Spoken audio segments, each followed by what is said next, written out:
Que a paz do Senhor esteja sobre a sua vida, professor de escola bíblica ou líder de grupo de crescimento. E nós estamos hoje para falar da nossa lição de número 2 dessa revista, a revista da editora Calel, O Cristão na Era Digital.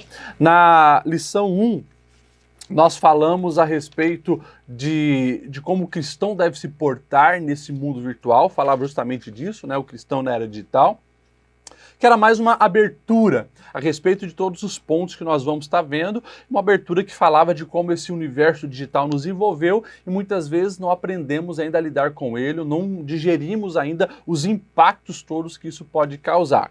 E a partir de agora, da aula 2, nós vamos pontuar mais diretamente aí a respeito desse assunto. E o assunto dessa segunda lição é sobre o vício digital, o perigo do vício digital. O nosso texto-chave está em Gálatas 5:1, e o texto diz assim: "Foi para a liberdade que Cristo nos libertou, portanto permaneçam firmes e não se deixem submeter novamente a um jugo de escravidão", Paulo escrevendo aos Gálatas, e temos a nossa leitura bíblica em João 8:31, disse Jesus aos judeus que haviam crido nele: "Se vocês permanecerem firmes na minha palavra, verdadeiramente serão meus discípulos, conhecerão a verdade e a verdade os libertará." E como eu sempre digo, é importante, professor, você incentivar que os seus alunos façam a leitura da sabedoria diária, porque ali nós temos preciosos textos bíblicos que vão reforçar as verdades que nós estamos falando aqui na nossa lição. Vamos lá então. Na introdução, você vai perceber que o foco da introdução é falar que sim, a dependência digital é uma coisa séria. Muitas pessoas pensam que o vício, dependência, se trata apenas de droga e álcool, né? Ou alguma substância que entra no corpo, mas nós precisamos entender que o vício e a dependência muitas vezes estão associadas a comportamentos. E alguns não levam muito a sério justamente, se não é um conteúdo ou alguma coisa entrando no meu corpo, não é um vício. A gente precisa entender isso. E a nossa lição, a partir do ponto 1, vai falar sobre isso, né? A dependência digital, e 1.1 vai dizer assim: um vício tão prejudicial quanto os demais.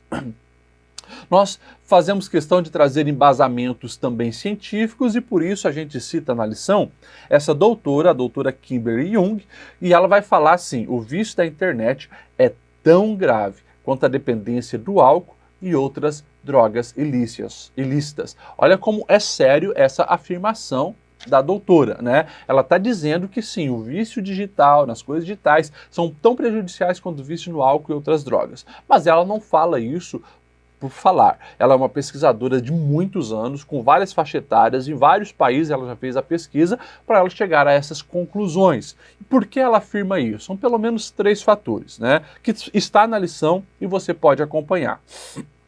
A letra A: precisa-se consumir maiores níveis de álcool, por exemplo, para alcançar a satisfação. Assim também, a pessoa no vício digital precisa cada vez mais. É como a pessoa que entra no bar e pede uma dose hoje. Depois de alguns dias, uma dose já não faz mais efeito. Ela quer 2, depois ela quer 3, depois ela está bebendo uma garrafa inteira. A mesma coisa acontece com quem entra nesse universo da dependência tecnológica. Hoje ele joga meia hora de jogo, amanhã ele quer 1, depois quer 2, depois quer 3. Né? Ele começa a assistir um seriado, assiste um episódio hoje, mas depois ele quer assistir 2, 3 e assim às vezes maratona por horas e horas. E quando acaba esse, começa outro. Ou seja, é muito similar nessa questão de sempre querer mais. Letra B: para fugir da realidade ou superar a ansiedade. Vamos novamente pegar o exemplo do camarada que foi pro bar encher a cara. Ele está com o cartão no vermelho, o patrão está pegando no pé dele, o casamento não vai bem, e ele vai lá para afogar as mágoas, ou seja, ele quer fugir da realidade, escapar da realidade, não vai resolver os problemas, mas ele vai para o bar encher a cara. Muitas pessoas mergulham na virtualidade, viciam-se numa série, num jogo ou nas redes sociais para tentar fugir dos problemas que tem na vida real. E o terceiro fator que a doutora Kimberly Jung ela aponta é que a abstinência gera estresse, ansiedade e até depressão. Presta atenção nisso. Eu não sei se você já presenciou uma pessoa que ela está no período de abstinência de uma droga, por exemplo, um crack. E essa pessoa ela fica extremamente irritada, ela fica agressiva, ela fica aborrecida, dá sudorese e muitas vezes leva até ela a cometer crimes para suprir o vício. A mesma coisa acontece com pessoas que têm problema da dependência no jogo, a dependência no digital. Ela não consegue mais ficar sem. Ela fica estressada, aborrecida, porque ela está sem aquilo que aprende. Uma vez eu atendi uma senhora, chegou para mim apavorada porque o filho havia agredido. E a história foi mais ou menos assim. Ela pede para o filho desligar o videogame, ele não desliga, o almoço fica pronto, ele não vai almoçar, o almoço esfria, ele não vai, e já no meio da tarde, ela aborrecida, ela decide puxar da tomada o videogame. Esse menino extremamente aborrecido fica agressivo e ele dá um soco na própria mãe, né? Algo que não era comum no comportamento dele, aquela violência toda. Ou seja, já estava no nível de dependência, de vício mesmo do jogo que ele estava ali envolvido. E o ponto 2 vai falar da nomofobia. Nomofobia é um termo técnico que os psicólogos então aí apontaram, né, para falar justamente isso, nomobiofobia, principalmente apontando para o celular. Pessoas que ficam com fobia, têm medo de perder a conexão com o celular, de perder de ficar sem bateria, de o celular ficar sem internet para poder ver as redes sociais e assim por diante. Tem pessoas que ficam estressadas, tem pessoas que não sabem mais ficar sem o WhatsApp, tem pessoas que quando acaba a bateria do celular entram no desespero, tem pessoas que se esquecem o celular em algum lugar, não importa a distância, ela tem que voltar para pegar o celular, ou seja, ela já não vive mais sem o aparelho. Então, a expressão técnica para isso é nomofobia. E na lição de professor, na página 15, aqui embaixo, você vai ver alguns pontos que eu sugiro, professor, você colocar em tela no Data Show, para que os alunos possam também avaliar-se e avaliar, quem sabe, um parente, um familiar, né? Ali eu quero apontar os principais destaques. Por exemplo, como que eu vou saber se eu já estou num nível de dependência desse mundo digital, do meu celular e assim por diante? Primeiro, cada dia que passa gasta mais tempo no dispositivo. E hoje, os próprios celulares, você já pode avaliar o tempo que você está gastando com ele. Tem aflição, angústia, taquicardia, sudorese ou alteração de humor quando não está com o aparelho ou quando fica sem internet ou bateria. Depois, não consegue desfrutar da vida offline por estar sempre preocupado sobre o que está acontecendo no online. Isso aí é comum. Num jantar em família, a pessoa não consegue mais ficar sem o celular, né? Se ela vai para um momento de conversa, ela sempre tem que estar com o celular. Ou seja, já está no nível de dependência. Se irrita facilmente quando tenta reduzir o tempo com o celular. Depois, checar o celular a cada 2 ou 3 minutos de forma obsessiva. Sempre quer saber o que está no virtual. Tem sofrido prejuízo na família, trabalho ou estudo por investir muito tempo no mundo digital. Depois, terá a impressão que o tempo todo o celular está vibrando ou chamando, mesmo quando não está, mas o que revela que você se tornou um escravo do seu celular, ele é o seu senhor, ele chama, você tem que obedecer na hora e responder na hora, né? Pessoas que não conseguem deixar o celular tocando, né? Assim, evidencia um nível de dependência e muitas vezes ela imagina, o celular nem está tocando, ela, não, mas meu celular tocou ou vibrou, né? E ela vai atrás.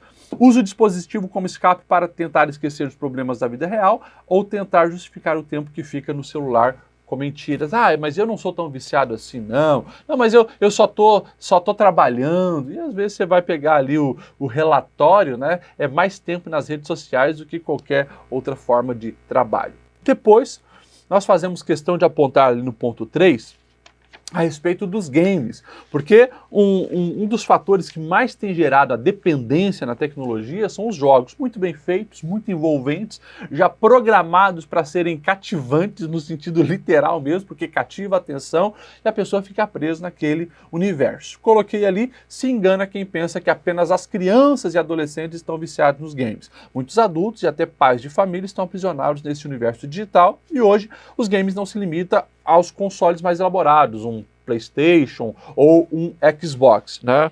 Existe uma infinidade de games disponíveis para o celular, sendo estes igualmente viciantes e aprisionadores. Aqui é importante, professor, você apontar que não é mais agora criança e adolescente que está sofrendo com esse problema da dependência. Nós temos visto hoje, literalmente, adultos, homens barbados, pai de família, preso nos vícios dos jogos.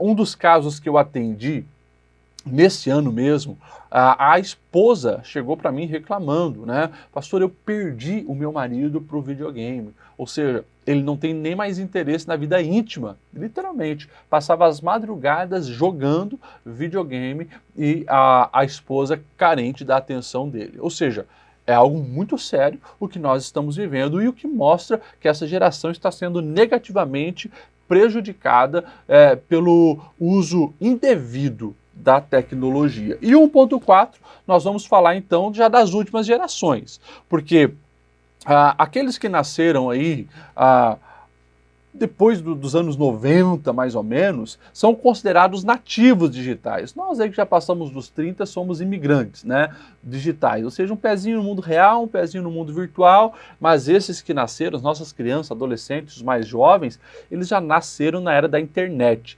E, consequentemente, para eles é muito mais fácil se prenderem nesse universo digital, o que precisa de um cuidado ainda mais intensificado. E o texto aqui diz: a web se tornou uma fonte de prazer e fascínio para as últimas gerações, além de gerar uma sensação de liberdade.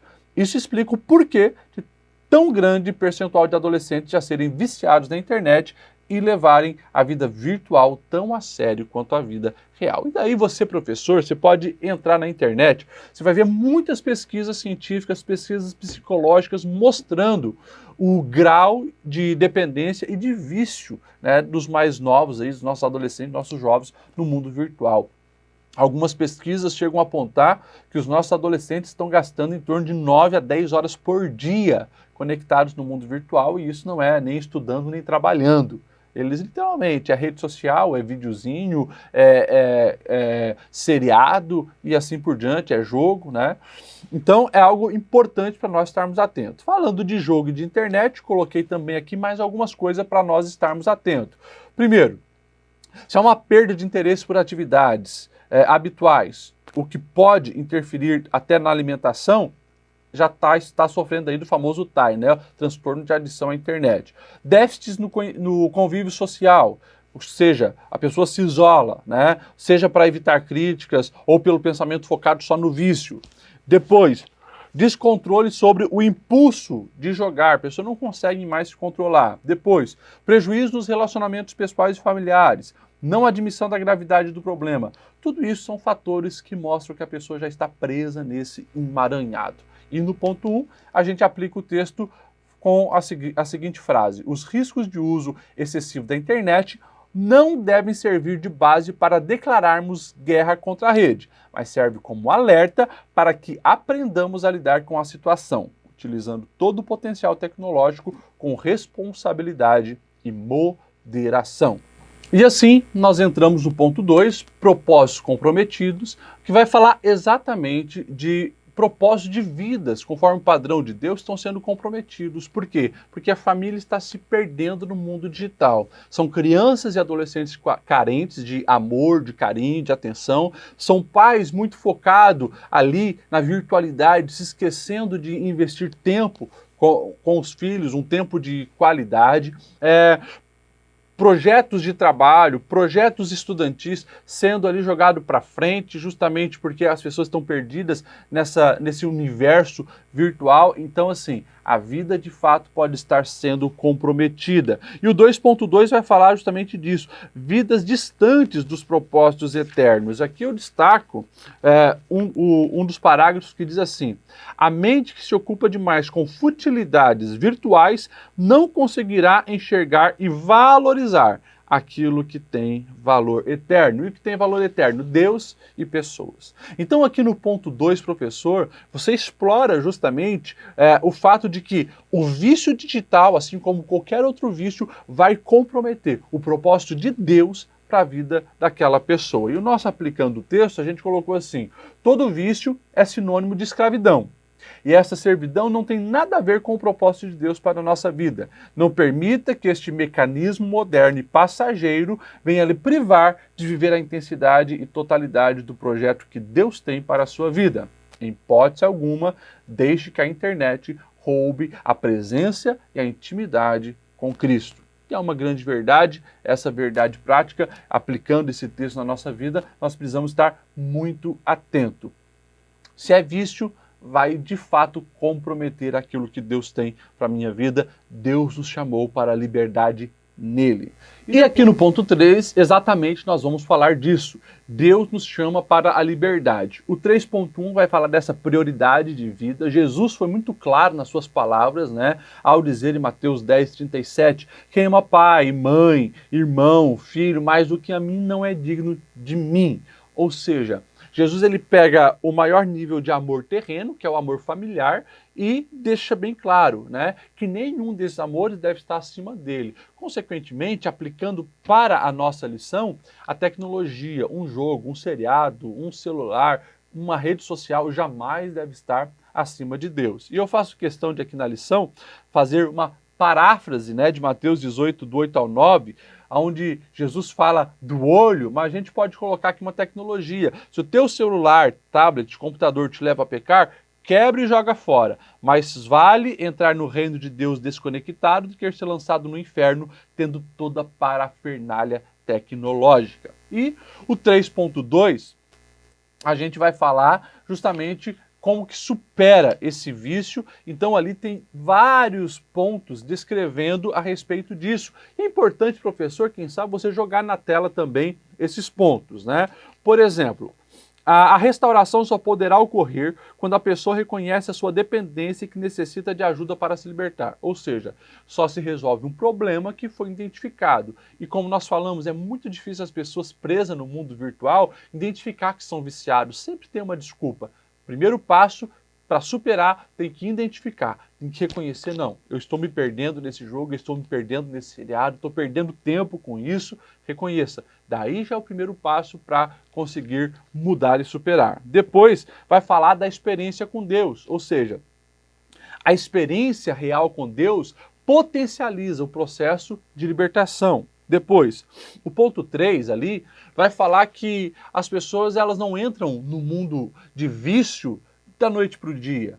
É gradual, assim como também a superação é gradual. Você vai vencendo, você vai substituindo, você vai se desprendendo, você vai moldando o teu comportamento. Depois, a gente fala, é preciso reconstruir a rotina, justamente para mim me afastar dos gatilhos que me prendem no mundo virtual. E por fim, o tratamento de libertação sempre é mais eficaz quando famílias e amigos saudáveis o apoiam a sair dessa escravidão. A importância da família ajudar quem está preso nesse vício, seja um filho, seja um marido, seja uma filha, seja a esposa, a importância da família estar junto nesse processo. O aplicando o texto fica assim: que Cristo de fato seja o Senhor das nossas vidas. Quando isso acontece, não haverá espaço para outra coisa ou alguém nos comandar. A liberdade que nos é dada por meio do sacrifício de Cristo é para ser exercida com responsabilidade. Não podemos esquecer que em tudo vivemos, nos movemos e existimos em Cristo. Logo, seja em nosso convívio real ou digital, tudo o que fazemos deve ser para a glória de Deus. E, por fim, jamais um cristão deve ser dominado por algo que não seja o Senhor Jesus Cristo. O vício digital, assim como qualquer outro, vai te afastar de Deus e te levar a praticar inúmeros outros pecados. Vence esse mal. E assim, nós finalizamos a nossa lição. Que o Senhor te abençoe.